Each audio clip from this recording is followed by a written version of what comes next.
Eu queria colocar de cara aqui, pessoal, uma notícia muito boa que gera grandes oportunidades aqui para a gente começar já nossas conversas. A OCDE, a semana passada, soltou um estudo que vai de 2023 a 2032, nas quais a oferta de alimentos prevista no mundo é de um crescimento de 1,1% ao ano, e que a demanda é de 1,3%. Ou seja, nos próximos 10 anos, teremos oportunidade de ter uma demanda maior do que a oferta. Isso está gerando preocupação na FAO, né, quanto ao abastecimento e todas essas questões de equilíbrio, de paz, que o Roberto defende tanto aqui, que alimento é paz. E isso, por que eu vejo isso como uma notícia boa? Porque o Brasil tem condições plenas de aumentar sua oferta de produção de grãos, de alimentos, de uma forma geral, e poder abastecer essa demanda que está prevista aí pela OCDE. Então, queria ouvir os comentários dos amigos aqui. Vamos começar hoje pela nossa visita ilustre aí. Jacir, como é que você vê essa questão aí, amigo? É preocupante. Ao mesmo tempo, é preocupante e estimulante, porque, como você disse, é o Brasil que tem condições de suprir esse gap entre a demanda e a produção. Nós ainda temos de contar que toda agricultura depende de fatores climáticos, né? Então, nós temos de sempre ter um estoque e uma produção que supere a demanda para fazer face a qualquer intempérie que possa acontecer. E nesse ponto, o Brasil tem um papel relevante. O Brasil já assegurou, a própria FAO reconheceu isso, o Brasil assegurou que os preços não disparassem de alimentos e contribuiu para garantir um suprimento e uma determinada estabilidade de preço no pós-pandemia. Roberto? Bom, Marcelo, em primeiro lugar, Jacir, prazer recebê-lo aqui conosco no nosso Conexão. Bem-vindo sempre você, que é um líder importantíssimo, que comanda o maior fórum brasileiro de agronegócio, que é o COSAG, lá na Fiesp. Bom, Marcelo, eu acho que o Jacir falou a verdade, é um tema que nós conhecemos há muito tempo, a OCDE não tá contando nenhuma novidade para nós, é um assunto que nós já sabemos há muito tempo, e realmente temos falado aqui com alguma frequência, e o Tejon é um grande alardeador dessa questão. Nós precisamos de uma estratégia para isso aí, né? Nós sabemos que o Brasil tem um papel potencial para jogar no mundo contemporâneo e futuro cada vez maior. Poucos países têm a capacidade de aumentar a produção de grãos, de proteína, de açúcar, de agroenergia, como o Brasil tem, e basta uma estratégia adequada para a gente poder fazer essa coisa acontecer na realidade. Então, vejo como importante a visão da OCDE, porque não adianta nós falarmos aqui dentro de casa, aqui, santo de casa não faz milagre, não adianta nós ficarmos gritando que o Brasil pode, o Brasil pode.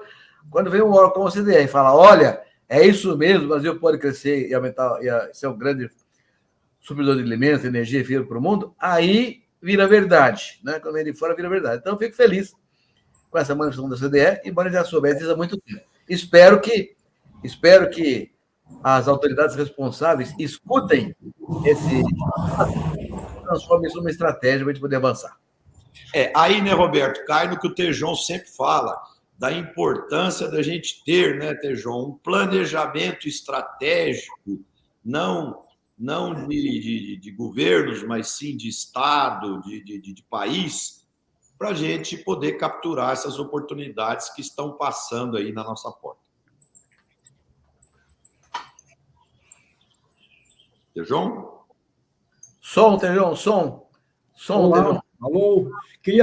Pois é, meu caro Marcelo, quero registrar Lenilson e Tadeu com a gente aqui já, mandando mensagens, viu? Mas, Jacir, parabéns, você dirige uma ação da sociedade civil organizada.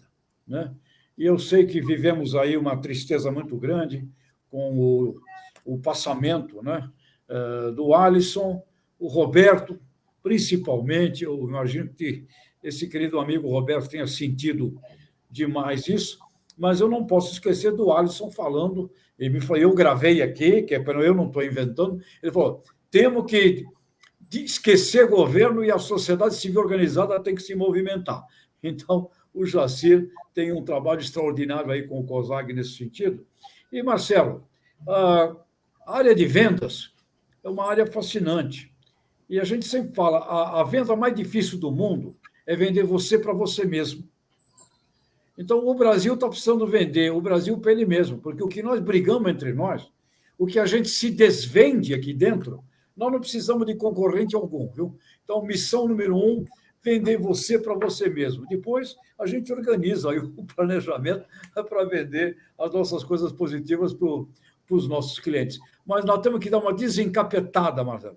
Tem muita gente acreditando em apocalipse. O mundo acabou, e a gente acaba entrando aí, não aproveitando tudo isso que você colocou, que o Jacir fala, que o Roberto fala aí, a eterno, né? E que, sem dúvida alguma, oportunidade, oportunidade, oportunidade. O Brasil é um país, nesse sentido de agronegócio, agricultura regenerativa, pelo amor de Deus, né? É aqui, é só aqui. Nos próximos 10, 12, 15 anos, é só aqui, né? Então, vamos aproveitar. Antônio da Luz. Bom, muito boa tarde, Marcelo, Tejon, ministro Roberto Rodrigues, e uma boa tarde muito especial para o nosso convidado hoje na bancada, o Jacir Costa Filho, que preside o COSAG, uma entidade, um conselho importantíssimo, um belo ambiente de discussão do agronegócio brasileiro, não só naquilo que se refere à parte agropecuária, mas também traz toda uma visão e uma preocupação industrial, uma vez que está lá na Fiesp. E a indústria, Jacir, nós estamos toda hora lembrando aqui, a indústria é o agronegócio. A agropecuária não vive sem o agronegócio. E as principais indústrias brasileiras são movidas a grão.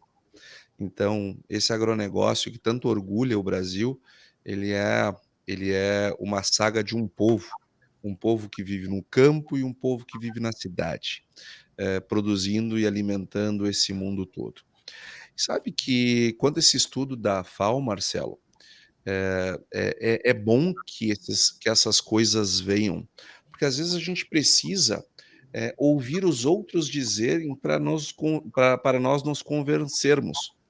Veja, poucas pessoas percebem, mas hoje de cada 5 pessoas vivas na Terra, 3 moram em países importadores líquidos de alimento, ou seja, países que até exportam, mas importam mais que exportam. E até 2030, com a passada da Índia para o campo das importadoras, nós vamos ter de cada 5 pessoas, 4 vivendo em países importadores líquidos. Olha que oportunidade para nós, Brasil, que já somos, nós não seremos, nós já somos o maior exportador líquido de alimentos do mundo, à frente dos Estados Unidos. Olha que oportunidade, mas olha que responsabilidade. Nós, sociedade brasileira, ganhamos numa esfera global. Como eu sonho com um dia o nosso setor privado e o nosso setor público juntos, entendendo o nosso papel no mundo, reivindicando o poder que tem, a importância que tem, entendendo como aproveitar essas oportunidades com a responsabilidade que a oportunidade também traz, de modo que nós possamos ter um desenvolvimento econômico puxado pelo nosso agronegócio. Então, Marcelo, esses dados da FAO, eles são preocupantes, olhando numa esfera global, afinal de contas, isso gera ainda mais fragilidade para um mundo que depende do fornecimento dos outros para se alimentar. Como eu disse, a maior parte das pessoas vive em países importadores, mas, por outro lado, para nós, traz uma oportunidade muito grande e são notícias absolutamente positivas para o nosso agronegócio. Eu quero falar um pouquinho de uma reportagem que foi feita na China sobre a importância do Brasil na produção brasileira na contenção dos preços globais de alimentos. Ou seja, é o nosso principal comprador, o maior comprador do mundo, reconhecendo a importância do Brasil nesse aspecto que é social. Nós ressaltamos muito a nossa participação econômica, a nossa importância como fornecedor de alimentos.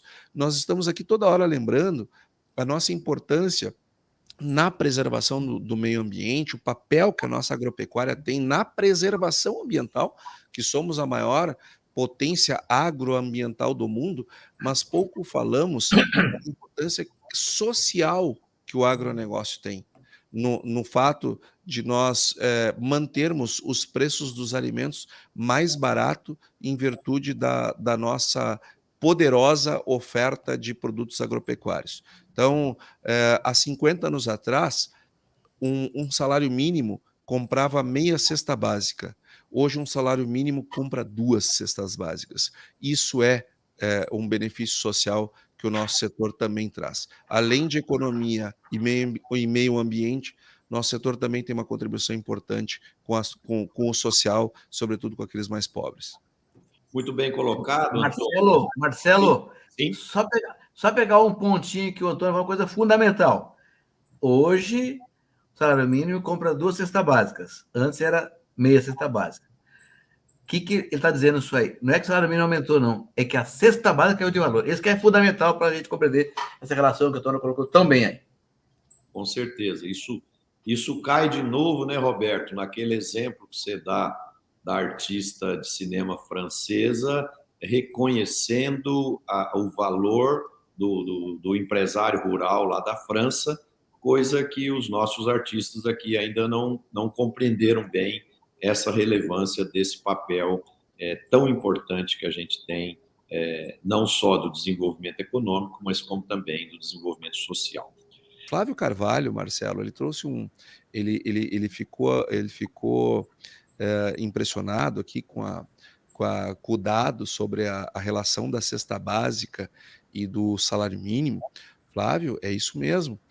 Ele achou muito legal a informação. Até se você quiser ter a série na íntegra, você e todos os nossos demais telespectadores, basta entrar em contato comigo lá no Instagram, eu mando para vocês a planilha sem problema, porque eu acho que esse é um dado que todo mundo que opera no agronegócio tem que saber, a importância que nós temos para o lado social. E o ministro Roberto Rodrigues falou com muita propriedade algo que estava me passando, aquelas coisas que a gente sabe e ao saber não verbaliza e termina deixando passar. Os preços dos alimentos estão relativamente mais baratos do que há 50 anos atrás. Ou seja, quando nós colocamos a inflação foi muito maior do que o aumento do preço dos alimentos. Por isso... Porque os ganhos de produtividade também, né, Antônio, foram muito grandes, né? O salário mínimo, ele vem subindo, é claro que sim, já faz algum tempo. Só que a queda no preço da cesta básica, ela é vertiginosa em termos reais. E isso é graças às nossas produções e exportações. Tem gente que acha que quando nós exportamos, nós tiramos a comida do brasileiro, do prato do brasileiro, para jogar para um estrangeiro. Não é verdade isso. Quanto mais nós exportarmos, maior vai ser a disponibilidade interna, porque sempre é mais fácil vender para quem está do outro lado da rua do que para quem está do outro lado do mundo. Então, exportações reduzem os preços dos alimentos no mundo e no nosso país. E eu falei de uma matéria que foi publicada num periódico chinês muito importante, o China Daily, que diz que o Brasil ele salvou o mundo de uma grande e profunda crise alimentar, da fome. E ou seja, esse aqui é um dos mais importantes meios de comunicação chineses que teve essa reportagem, esse artigo publicado pelo um querido amigo nosso, um grande pesquisador, que eu tenho certeza que todos nós temos o maior respeito, que é o Marcos Fava Neves, que levou com dados, com informações muito importantes para o exterior, a importância do Brasil nesse contexto todo pós-pandemia. Se não fosse o Brasil com uma pandemia e depois uma guerra, esse mundo estaria passando por grandes problemas alimentares. Então, que bom que nós cumprimos bem esse papel. Antônio, só complementando o que você disse, o artigo escrito pelo Marcos Fava foi o artigo mais lido no jornal hoje. Então, ele teve uma grande repercussão, sim, muito importante repercussão.